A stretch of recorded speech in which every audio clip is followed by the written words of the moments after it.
మనకు వాట్సాప్లో ఇప్పుడు వచ్చిన అప్డేట్స్లో అందరికీ స్టేటస్ అనేది ఒకప్పుడు వెర్టికల్గా వచ్చేదండి, ఇప్పుడు ల్యాండ్స్కేప్లో వస్తుంది. దీనివల్ల కొంతమంది ప్రాబ్లం ఎదుర్కొంటున్నారు. ఎందుకనగా వాళ్ళకి స్టేటస్ అనేది చూడడానికి అవ్వట్లేదు, ఎంతమంది పెట్టారు అనేది ఒకటోటి ఓపెన్ చేసుకొస్తుంది. దాన్ని ఎలా రిమూవ్ చేయాలనేది ఇప్పుడు మీకు చూపిస్తానండి. సో ఇక్కడ మనం చూపిస్తున్న విధంగా మొబైల్లో వాట్సాప్ ఓపెన్ చేసి అందులో మీరు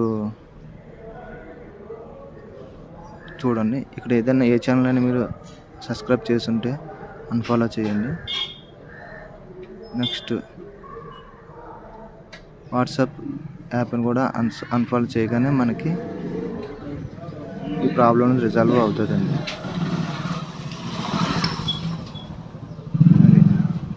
ఇంతేనండి. లైక్ చేసి కామెంట్ చేయండి, ఏం డౌట్ ఉంటే మీకు రిప్లై ఇస్తాను కామెంట్స్ ద్వారా. ఓకే అండి, థ్యాంక్ యూ.